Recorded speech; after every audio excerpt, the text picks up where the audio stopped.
Welcome everyone to our annual Gala, a time to celebrate this incredible organization and you, the dedicated community that sustains it. I'm Lisa Goodwin Robbins, and it's an honor to be with you all tonight.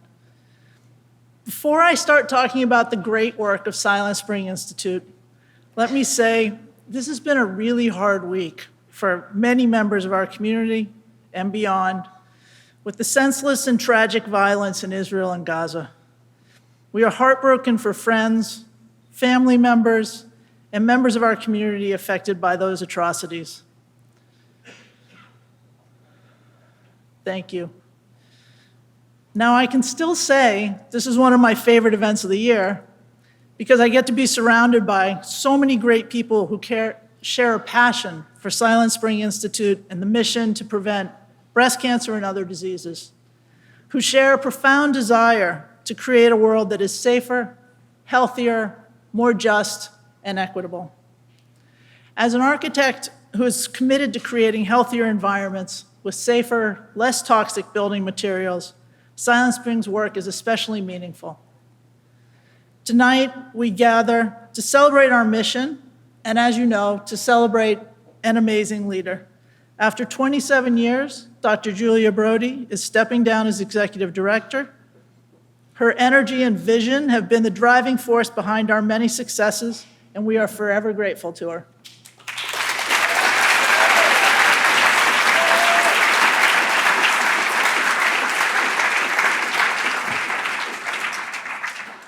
I want to express my heartfelt gratitude to our amazing and committed staff and board of directors who make Silent Spring the phenomenal organization it is today. And thanks to our executive search firm, Isaacson Miller, who are diligently working to find us a new executive director. We already have exceptional candidates, and I'm confident we will find the absolute right person to carry Silent Spring forward. As I look ahead, I'm filled with excitement and optimism. As board chair, I firmly believe in the strength and wisdom of our mission, our team, and our community. Lastly, all of you here tonight are generous donors and friends. Our achievements reflect your commitment. We cannot thank you enough. Your continued faith in our work propels us forward and allows us to reach new heights. Thank you for being with us on this journey. Together, let's celebrate our past achievements, embrace our present opportunities, and look ahead to a brighter, healthier future for everyone. Thank you.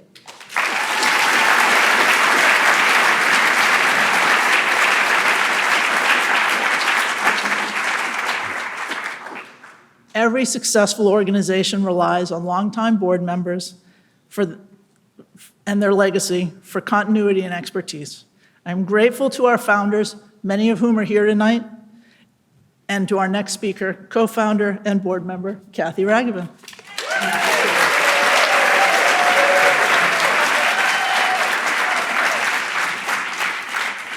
As my grandpa Harry often said, it's an honor and a pleasure to be here tonight. I stand with immense pride before you to present the Rachel Carson Advocacy Award to a remarkable individual whose journey has left an indelible mark on the world of environmental research and on our hearts as well. I had the privilege to be part of the team that first recognized Julie's talent and potential. Our judgment was clearly spectacularly good. For Julie's contributions have really been extraordinary. Julie built and nurtured Silent Spring almost from the ground up. She embraced our pioneering vision that challenged the established norms of scientific research. Julie, driven by our belief that environmental exposures were increasing the risk of breast cancer, made it her mission to find out how this was happening and to try to move us toward real prevention. Perhaps the biggest hurdle was convincing a skeptical world that this idea had merit. To do that, she forged partnerships with respected researchers, university scholars, and affected communities. She assembled a team of dedicated scientists and together they published groundbreaking papers in highly respected journals. Julie became a forceful spokesperson for the cause, earning respect from the scientific community, the young scientists she mentored, and the general public as well. With remarkable foresight, she grew Silent Spring into a frequently cited research powerhouse and impressing even staunch non-believers. While we reluctantly accept her leaving her leadership role, her passion for prevention research and report back, and her dedication to Silent Spring will continue, and her legacy will certainly guide us in the future. Julie, it's been an incredible honor to work alongside you, to witness your unwavering dedication. I'm gonna cry. Me too. Good. To witness your unwavering dedication to science and society. I can't imagine a better person to receive this Rachel Carson Advocacy Award. Julie, congratulations, and thank you so much from all of us. You are a class act.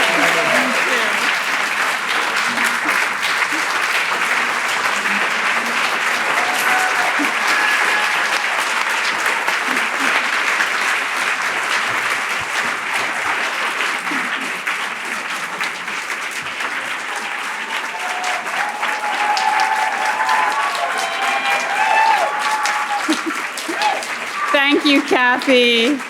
Thank you to Cathie and the founding board members for giving me the chance to be a part of Silent Spring Institute. I am so grateful and so lucky. And thank you all. I'm really touched to see all of you here this evening to celebrate with me. You bring together the amazing community that has sustained Silent Spring and supported me from the very beginning. I stepped into this job not at all sure how it was going to go. My dear friend Ellen Rothman had clipped the posting from the Boston Globe and told me that I had to apply. The job sounded too hard. I wasn't sure I could think about cancer all the time after my father's death from cancer at age 48.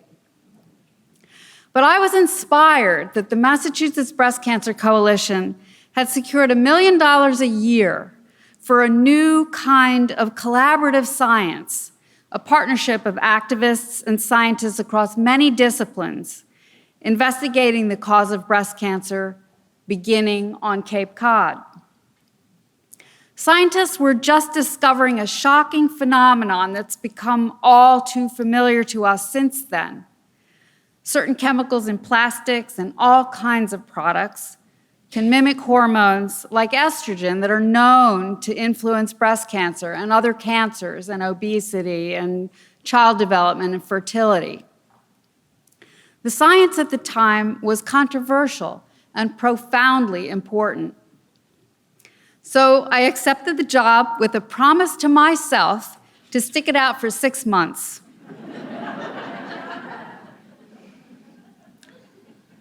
My first Saturday, I found myself speaking in a microphone, not my natural habitat, in the middle of Government Center Plaza, jammed with people, including some of you, who were determined to carry through the new research we were beginning on the Cape.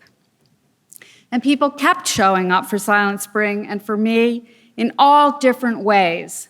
Distinguished scientists lent their expertise and stature to us at a time when we didn't have our own credibility. Professor Jack Spengler, thank you.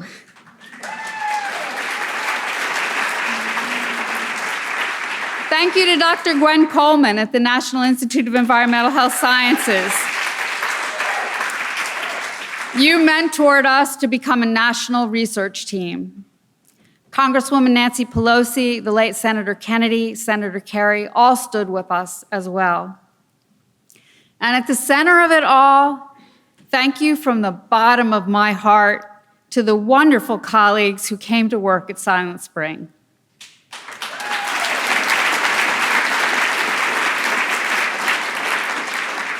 It's a bit gutsy for our superachievers to step off the beaten path to join us. It's a joy to watch the contributions of our young scientists who went on to continue their work in professorships, public service, nursing, or law. I'm grateful to those who stayed and to our new stars who have joined us just in recent years. We are loaded with talent and dedication in every aspect of our work. Thank you to our board of directors for your commitment to keeping the vision. Thank you to my dear husband and my family. You were always there to flip me back to glass half full when I was on glass half empty. Thank you to Cheryl Osimo and Ruth Ann Rudell, who were already at Silent Spring when I arrived. I met Ruth Ann at my job interview. You know that her questions were not softballs. I have no idea what we talked about, but I do fully remember the challenge and the synergistic energy from that conversation that drew me in and has fueled Silent Spring ever since. Thanks to this incredible community, we have been able to do so much more than I ever imagined. I never imagined we would publish a study that landed on the front page of the LA Times and in the news section of Science. That was the breast cancer list, led by Ruth Ann with Kathleen Atfield, who's visiting us tonight from Biomonitoring, California.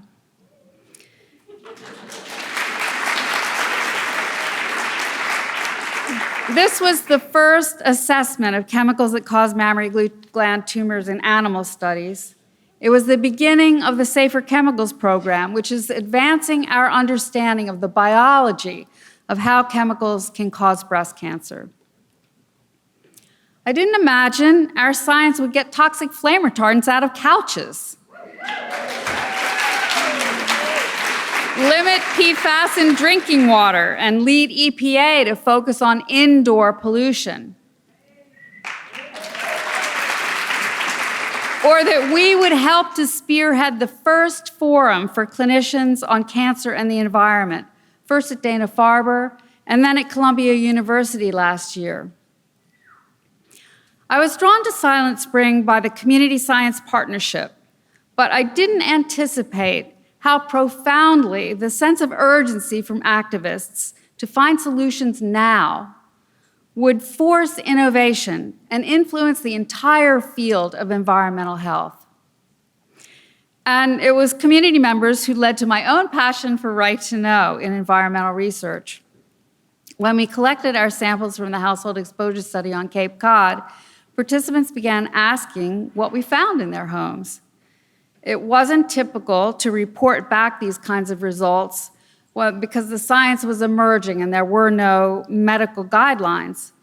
But we believed that the women who had opened their homes to this study had a right to know. Pollution was personal, and it wasn't coming from a waste dump or a smokestack, but from untested products they bought at the store. You know the saying, knowledge is power. Once you know that companies in the US can put chemicals into products without testing them first for safety, you can work to change that. But most people don't know that. And they may hear doctors dismiss concerns about environmental cancers, or hear a journalist ask, but is there definitive evidence that these chemicals cause cancer? Yet that question is the question that industry wants to ask, because it prevents action and maintains the status quo. The question should be, what do we know about these chemicals? Is there a safer choice for my family? I'm stepping down as executive director at the end of the year, but I'm keeping my research to support right to know and my outreach to doctors and decision makers.